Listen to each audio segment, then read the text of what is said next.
Hello, have you wondered about the levels of life? Let's dive in. First question, is Qida alive? If he is alive, why do some leading religious scholars not accept it? The answer, he is alive, but there are 5 levels of life. He is at the second. It is because of this that some religious scholars have been doubtful about it. The first level of life is that of our life, which is very restricted. The second level of life is that of Qida and Ilyas, may God grant them peace, which is free to an extent. That is to say, they can be present in numerous places at the same time. They are not permanently restricted by the requirements of humanity like we are. They can eat and drink like us when they want to, but are not compelled to like we are.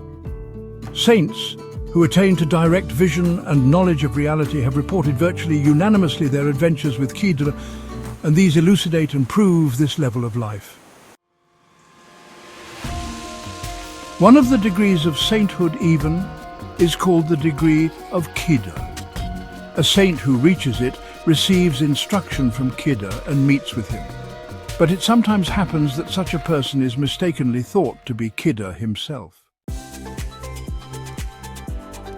Please subscribe to the channel for more videos like this. The third level of life is that of Idris and Jesus, may God grant them peace, which is removed from the requirements of humanity and is an angelic level of life and acquires a luminous fineness. Quite simply, Idris and Jesus are present in the heavens with their earthly bodies, which have the subtlety of bodies from the world of similitudes and the luminosity of astral bodies. There is a Hadith that states that at the end of time, Jesus, upon whom be peace, will come and will act in accordance with the Sharia of Mohammad. Peace and blessings be upon him.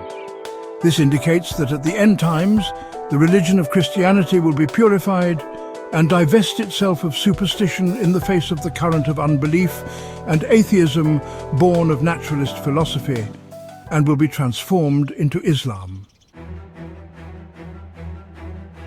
At that point, on the one hand, the collective personality of Christianity will kill the fearsome collective personality of irreligion with the sword of heavenly revelation. And on the other, representing the collective personality of Christianity, Jesus, upon whom be peace, will kill the Dajjal, who represents the collective personality of irreligion. That is, he will kill atheistic thought. The fourth level of life is that of the martyrs. According to the Quran, the martyrs are at a level of life higher than that of the other dead in their graves. Since they sacrifice their worldly lives in the way of truth, in His perfect munificence, Almighty God bestows on them in the intermediate realm a life resembling earthly life, but without its sorrows and hardships. They do not know themselves to be dead and suppose only that they have gone to a better world. Enjoying themselves in perfect happiness, they do not suffer the pains of separation that accompany death. For sure, the spirits of the dead are immortal, but they know they are dead. The happiness and pleasure they experience in the intermediate world are not equal to the martyr's happiness. Like if two men in their dreams enter a beautiful palace resembling paradise, one knows that he is dreaming, and the pleasure and enjoyment he receives are deficient. He thinks, if I wake up, all this enjoyment will disappear. While the other man is unaware that he is dreaming, and he experiences true pleasure and delight. Like the video for more contents like this. Thus, the martyrs partake of life in the intermediate realm differently to the other dead. It has been definitely established by innumerable incidents and narrations that they manifest life in the way described above and suppose themselves to be alive. Indeed, their level of life has been illuminated and proved on numerous occasions by such occurrences as Hamza, may God be pleased with him, the Lord of the Martyrs, protecting those who have recourse to him, and his performing and making perform tasks in this world. I myself even had a nephew and student called Ubaid. He was killed at my side and in my place and became a martyr. Then, when I was being held as a prisoner of war at a place 3 months' distance away, I entered his grave in a true dream, which was a sort of dwelling place under the earth, although I did not know where he was buried. I saw him living the martyr's level of life. He evidently thought that I was dead and said that he had grieved over me greatly. He thought he was alive, but having retreated before the Russian invasion, had made himself a good home under the ground.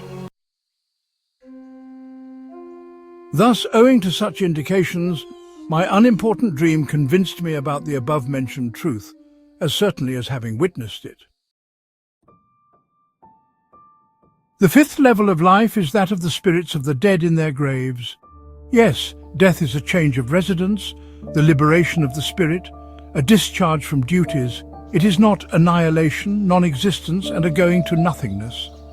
Many evidences illuminate and prove this level of life, such as the innumerable occasions the spirits of saints have assumed forms and appeared to those who unveil the realities.